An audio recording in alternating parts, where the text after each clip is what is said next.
Divine Tamil Stories for all. Divine Tamil stories for all channel உங்களை வரவேற்கிறது. இந்த channel திருவிளையாடல் புராணம் என்ற கதையில் வருகின்ற சிவபெருமானின் 64 திருவிளையாடல்களை உங்களுக்கும் உங்கள் குழந்தைகளுக்கும் எடுத்துக் கூறும் வகையில் சிறிய கதைகளாக ஒவ்வொரு எபிசோடுகளாக உங்களிடம் வந்து சேர்க்கப் போகிறது. இந்த சேனல் உங்கள் ஆன்மீக சிந்தனைகளை தூண்டுவதாகவும் இளைய தலைமுறையினருக்கு ஏற்றவாறு அனிமேஷன் வீடியோக்களாகவும் புராண கதைகளை சுவாரஸ்யமாக எடுத்துரைக்கும் divine Tamil stories for all சேனலை சப்ஸ்கிரைப் செய்து கொண்டால் நிறைய ஆன்மீக கதைகளையும் 64 திருவிளையாடல்களையும் தெரிந்து கொள்ளலாம். Welcome to divine Tamil stories for all. முதல் பாகம், இந்திரன் பழி தீர்த்த படலம். முன்னொரு திரேதா யூக காலத்தில் தேவலோக தலைவனான இந்திரன் தேவ மங்கையர்களின் ஆடல் பாடல்களில் தன்னிலை மறந்து இன்பக் கடலில் ஆழ்ந்திருந்தான். அப்போது தேவகுருவான பிரகஸ்பதி வியாழ பகவான் இந்திரனை காண வந்தார். ஆடல் மயக்கத்தில் இருந்த இந்திரன் குரு வந்ததை கவனிக்காமல் அவருக்கு உரிய மரியாதையோ வரவேற்போ அளிக்க தவறினான். தன் சீடன் காட்டிய அலட்சியத்தால் கோபம் கொண்ட குரு பிரகஸ்பதி குரு பகவான் இந்திரனின் கண்களுக்கு புலப்படாமல் அங்கிருந்து மறைந்து சென்றார். குருவின் அருளின்றி இந்திரன் தனது பலத்தையும் தேஜஸையும் இழந்தான். அசுரர்களை எதிர்க்கும் ஆற்றல் இல்லாமல் தவித்தான். இதற்கு தீர்வு தேடி இந்திரன் பிரம்மாவிடம் சென்றான். பிரம்மாவின் அறிவுரைப்படி அசுர குலத்தைச் சேர்ந்த விசுவரூபன் என்பவனை தற்காலிகமாக தன் குருவாக இந்திரன் ஏற்றுக்கொண்டான். விசுவரூபன் தேவர்களுக்காக வேள்வி செய்தாலும் தனது அசுர இனத்தின் நலனுக்காகவும் இரகசியமாக மந்திரங்களை உச்சரித்தான். விசுவரூபனின் துரோகச் செயலை அறிந்த இந்திரன் கோபம் கொண்டு அவனது 3 தலைகளையும் சீவி எறிந்து கொன்றான். விசுவரூபனின் 3 தலைகளும் முறையே தவ வலிமையால் வேதம் ஓதும் தலை, மீன் கொத்தி பறவையாகவும், கள்ளுண்ணும் தலை, புறாவாகவும், உலக காரியங்களில் ஈடுபடும் தலை, நெருப்பு கோழியாகவும் மாறின. குருவை கொன்ற மகாபாவமான பிரம்மஹத்தி தோஷம் உடனே இந்திரனை பற்றி கொண்டது. பிரம்மஹத்தி தோஷம் கோரமான பிசாசு உருவம் எடுத்து ஒரு தடியையும் கருப்பு துணியையும் கொண்டு இந்திரனை இரவும் பகலும் விடாமல் பின்தொடர்ந்து பயமுறுத்தியது. அந்த பிரம்மஹத்தி தோஷத்திலிருந்து எப்படி இந்திரன் விடுபட்டான் என்பதை அடுத்த அத்தியாயத்தில் பார்ப்போம். தேவலோக அதிபதியான இந்திரன் விஸ்வரூபனை கொன்ற மாபெரும் பாதகத்தால் உண்டான பிரம்மஹத்தி தோஷத்தால் பீடிக்கப்பட்டிருந்தான். தேவர்கள் அனைவரும் ஒன்றிணைந்து அந்த பெரும் தோஷத்தை 4 கூறுகளாக பிரித்து மரங்கள், பெண்கள், மண் மற்றும் நீர் ஆகியவற்றுக்கு அளித்து தங்கள் தலைவனை மீட்டெடுத்தனர். ஆனால் தன் மகனை இழந்த துயரிலும் கோபத்திலும் இருந்த துவஷ்டா விஸ்வரூபனின் தந்தை இந்திரனை ஒருபோதும் மன்னிக்க தயாராக இல்லை. அவர் மாபெரும் சக்தி வாய்ந்த அபிஷார ஹோமத்தை நிகழ்த்தி கோர வடிவம் கொண்ட விருத்திராசுரன் என்ற கொடூர அசுரனை படைத்தார். கொலைவாளை கையிலும் எவராலும் வெல்ல முடியாத உடல் வலிமையையும் தாங்கி பிறந்த அந்த அசுரன் ஆண்ட சராசரங்களை அதிர்வைக்கும் இடி போன்ற குரலில் சிரித்தான். துவஷ்டா அவனை நோக்கி, உடனே தேவலோகம் சென்று தேவர்களை துவம்சம் செய், தேவேந்திரனை அழித்து விட்டு வா என்று ஏவினார். ஐராவதத்தின் மீது ஏறிக்கொண்டு இந்திரன் போருக்கு வந்தான். ஆனால் விருத்திராசுரன் மிக மூர்க்கத்தனமாகவும் பயங்கரமாகவும் போரிட்டான். அவனது அசுர பலத்திற்கு முன் தேவர்களால் அரை மணி நேரம் கூட தாக்கு பிடிக்க முடியவில்லை. சினம் கொண்ட இந்திரன் தன் கையில் இருந்த வலிமை மிக்க வஜ்ராயுதத்தை அசுரன் மீது எறிந்தும் அது அவனது உடலில் ஒரு சிறிய கீறலை கூட ஏற்படுத்தவில்லை. விருத்திராசுரனுடன் போரிட்டு வெல்வது சாத்தியமில்லை என்பதை இந்திரன் உணர்ந்தான். தன்னை காத்துக்கொள்ள வழியறியாத இந்திரன் நேராக சத்தியலோகம் சென்று படைப்பு கடவுளான பிரம்மனை சந்தித்தான். பிரம்மன் இந்திரனை அழைத்துக் கொண்டு வைகுந்தம் சென்று காக்கும் கடவுளான திருமாலை சந்தித்து ஆலோசனை கேட்டார். திருமால் புன்னகையுடன், இந்திரனே, உனது வஜ்ராயுதம் பழமையாகிவிட்டதனால் அசுரர்களின் உயிரை வாங்கும் அதன் பழைய வலிமையை இழந்துவிட்டது. உனக்கு இப்போது புதிய வஜ்ராயுதம் ஒன்று தேவை.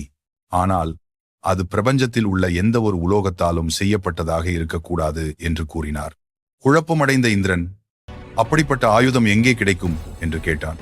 அதற்கு திருமால், ஒரு காலத்தில் பார்க்கடலை கிடையும் போது தேவர்கள் தங்கள் ஆயுதங்களை ததீசி என்ற மாபெரும் முனிவரிடம் பாதுகாப்பாக வைத்தனர். ஆனால் நீண்ட நாட்களாகியும் தேவர்கள் திரும்பி வந்து அவற்றை கேட்காததால் முனிவர் அந்த ஆயுதங்களை வேறு யாருக்கும் கொடுக்க மனமின்றித்தானே விழுங்கி ஜீரணித்து விட்டார். தற்போது அந்த ஆயுதங்களின் சாரம் அவரது முதுகெலும்போடு கலந்துவிட்டது. உனக்கு தேவையான புதிய வஜ்ராயுதத்தை உருவாக்க தேவையானது அந்த ததீசி முனிவரின் முதுகெலும்புதான். அவர் எதையும் தானம் செய்யும் ஈகை குணம் கொண்டவர். உனக்காக தன் தேகத்தை தியாகம் செய்வார் என்றார். தயக்கத்துடன் ததீசி முனிவரை அணுகிய இந்திரன் தான் வந்த காரியத்தை விளக்கினான். ததீசி முனிவர் மகிழ்ந்து, இந்திரா, உனது துயரையும் தேவர்களின் தோல்விகளையும் போக்க என்னால் முடியும் என்றால் அது ஒரு நல்ல காரியத்திற்காக பயன்படுவது எனக்கு பெருமை. தேவர் குலம் தழைக்கவும் அசுரர் குலம் அழியவும் இந்த சந்தர்ப்பத்தை பயன்படுத்திக் கொள்கிறேன் என்று கூறினார். அவர் உடனே சுபயோக சமாதியில் ஆழ்ந்தார். அவரது ஆன்மா ஒளி வடிவம் கொண்டு கிளம்பி சிவலோகத்தை அடைந்தது. அவ்வாறு தியாகம் செய்த ததீசி முனிவரின் முதுகெலும்பை இந்திரன் எடுத்துக்கொண்டு தேவலோகத்தின் சிற்பியான விஸ்வகர்மாவிடம் ஒப்படைத்தான். விஸ்வகர்மா அந்த எலும்பை பயன்படுத்தி பிரபஞ்சத்திலேயே வலிமையான புதிய வஜ்ராயுதத்தை தயாரித்துக் கொடுத்தார். அந்த புதிய ஆயுதத்தை பெற்ற இந்திரன் தன்னுடைய 4 வகை படைகளையும் திரட்டிக்கொண்டு விருத்திராசுரனை மீண்டும் எதிர்க்க போர்க்களம் நோக்கி புறப்பட்டான். புதிய வஜ்ராயுதத்தை கண்ட அசுரன் பயந்து ஓடி சென்று கடலுக்குள் மூழ்கி மறைந்து கொண்டான். பிரம்மனிடம் உதவி கேட்ட இந்திரனுக்கு பிரம்மன் அகத்திய முனிவரை கண்டு உதவி பெறுக என்று வழிகாட்டினார். உடனே இந்திரன் பொதிகை மலைக்கு விரைந்து சென்றான். அருந்தமிழ் முனிவராகிய அகத்தியரை கண்டு பணிந்தான். கடலுக்குள் விருத்திராசுரன் ஒளிந்திருப்பதை தெரிவித்தார் அகத்தியர். கடல் வற்றினால் ஒழிய அவனை அழிக்க முடியாது, அதற்கு தாங்களே உதவி செய்ய வேண்டும் என்று வேண்டினான். தேவர்களின் துயரத்தை நீக்கி அவர்களை காக்க வேண்டும் என்ற எண்ணத்தில் அகத்திய முனிவர் உடனே தவ வலிமையினால் கடல் நீர் முழுவதையும் தனது உள்ளங்கையில் எடுத்து மடக்கென்று குடித்து விட்டார். தண்ணீர் வற்றிய பிறகு அங்கே கரடுமுரடான பாறைகள், பள்ளத்தாக்குகள், பாலைவனங்கள், கடல் வாழ் பிராணிகள் ஆகியவை எல்லாம் தெரிந்தன. கடல் வற்றியது. ஒரு குன்றின் உச்சியில் விருத்திராசுரன் தவம் செய்தபடி இருந்தான். இந்திரன் தனது வஜ்ராயுதத்தை ஏவினான். அது விருத்திராசுரன் தலையை பூக்கொள்வது போல் வெட்டி எறிந்தது. ஆனால் மீண்டும் பிரம்மஹத்தி தோஷம் இந்திரனை பிடித்துக் கொண்டது. கையில் உலக்கையுடன் அந்த பிரம்மஹத்தி அவனை கோர சொரூபத்தோடு விரட்டியது. அதனிடமிருந்து தப்பிக்க அவன் எங்கெங்கோ ஓடினான். இறுதியில் வேறு வழி இல்லாமல் தாமரை குளத்தை அடைந்தான். அங்கே ஏராளமான தாமரை மலர்கள் பூத்திருந்தன. ஒரு தாமரை பூவின் தண்டுக்குள் சென்று யாருக்கும் தெரியாமல் அமர்ந்து கொண்டான். தேவபுரியை ஆண்டு வந்த தேவேந்திரனின் கதி இப்படியாகிவிட்டது. அவன் இல்லாத தேவலோகம் தன் வலிமையையும் பிரகாசத்தையும் புகழையும் இழந்தது. உங்களுக்கு ஆன்மீக புராண கதைகள் பிடிக்கும் என்றால் இந்த divine Tamil stories for all சேனலை சப்ஸ்கிரைப் செய்து கொள்ளுங்கள். எளிய நடையில் எல்லோருக்கும் பிடிக்கும் வண்ணம் இந்த வீடியோக்கள் ஒவ்வொரு நாளும் வெளிவரும். நன்றி. கடந்த அத்தியாயத்தில் இந்திரன் தாமரை தண்டுக்குள் ஒளிந்ததை கண்டோம். இந்த திருவிளையாடல் புராணத்தின் முதல் கதையை கேட்பவர்களுக்கு பல அற்புத பலன்கள் கிடைக்கும். ஆகவே இறுதி வரை கேளுங்கள்.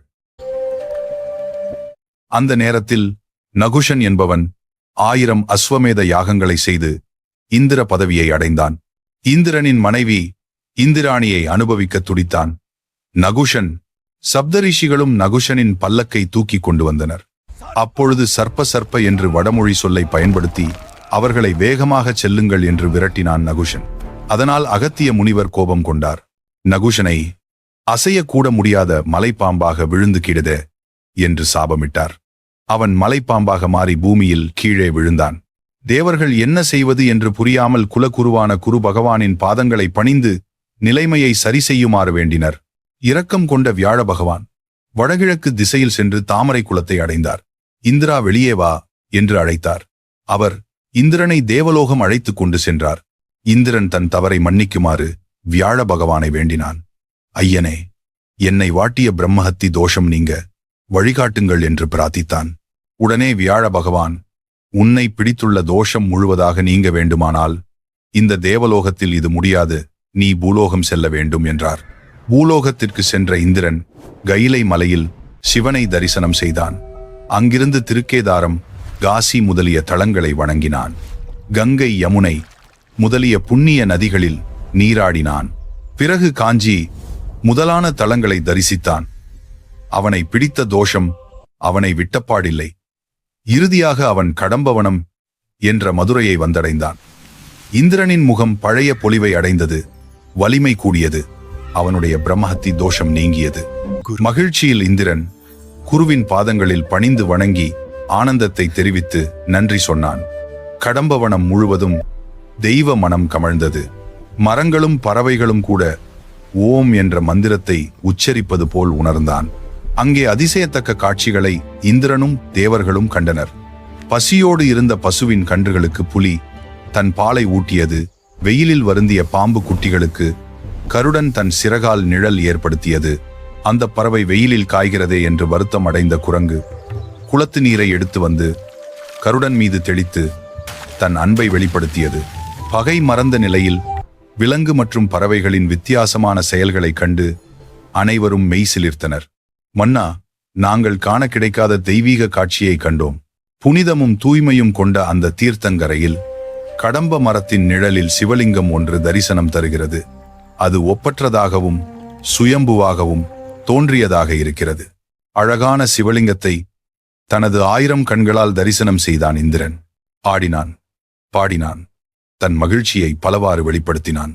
அங்கனா போற்றி, வாய்மை ஆரணா போற்றி, நாக கங்கணத்தை அணிந்தவனே போற்றி, ஆதி பரஞ்சுடரே போற்றி, எங்கள் நாயகனே போற்றி என்று வாயார போற்றி துதித்தான். பிறகு தனது ஆட்களை தேவலோகத்தில் இருந்து பாரிஜாதம் முதலான பலவித நறுமண மலர்களை கொண்டு வாருங்கள் என்று கட்டளையிட்டான்.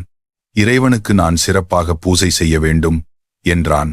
விஸ்வகர்மாவை அழைத்து இறைவனுக்கு மிக அருமையான விமானம் ஒன்றை அமைத்துத் தருமாறு ஆணையிட்டான். உடனே சிவலிங்கத்திற்கு அர்ச்சனை செய்ய வேண்டும் என்ற எண்ணம் முந்தியதால் தாமரை குளத்தை அடைந்து அங்கே தாமரை மலர்களை தேடினான். ஆனால் நல்ல மனமுள்ள மலர்கள் அங்கே கிடைக்கவில்லை. இதனால் மனசோர்வடைந்தான் இந்திரன். அப்பொழுது தாமரை குளத்தில் பொன் தாமரை மலர்களை பூக்கச் செய்தார் சோமசுந்தர கடவுள். இறைவன் தன் மீது காட்டும் அன்பை நினைத்து நெக்குருகினான் இந்திரன்.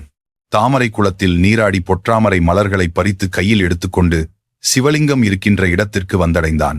அந்த நேரத்தில் தேவலோகத்தில் இருந்து விஸ்வகர்மா செய்து அனுப்பிய மாணிக்க விமானம் ஒன்று வந்து இறங்கியது. அந்த விமானத்தில் முறைப்படி பூஜை செய்து இறைவனுக்கு அர்ப்பணித்தான். இந்திரலோகத்தில் இருந்து தேவர்கள் பூஜைக்கு உரிய பொருட்களை கொண்டு வந்தனர். அவற்றை சிறப்பான முறையில் பூஜைகள் செய்தான். நெற்றிக்கண் உடைய செல்வனை பலமுறை போற்றி வணங்கினான். பக்தியினால் கண்ணீர் பெருக, ஐயனே, தங்களை பூஜை செய்யும் பாக்கியத்தை விட வேறு பாக்கியம் என்ன இருக்கிறது என்றான். அதை கேட்டு மகிழ்ச்சி அடைந்த இறைவன், இந்திரனே, நீ ஒவ்வொரு ஆண்டும் சித்ரா பௌர்ணமி அன்று பூஜை செய் என்றார். ஆண்டு முழுவதும் செய்கின்ற பூஜையின் பலனை அந்த ஒரு நாளில் நீ செய்தால் எல்லா வளங்களையும் பெறுவாய் என்றார். இந்திரன் தனது குருவை வணங்கி இந்திரலோகம் சென்று இன்பத்தின் சக்கரவர்த்தியாக வாழ்ந்தான். அவனை துரத்தி வந்து அச்சமூட்டிய பிரம்மஹத்தி தோஷம் நீங்கியது. இது சோமசுந்தர பெருமானின் முதல் திருவிளையாடல். இந்த முதலாம் திருவிளையாடலை கேட்பவர்களுக்கு எதிரிகளை ஜெயிக்கின்ற வலிமையும் மிகுந்த புண்ணியமும் செல்வமும் வளரும். ஒருவருக்கு ஏற்பட்ட பழியையும் நோயையும் போக்கவல்ல சிறப்பு கொண்டது இந்த திருவிளையாடல்.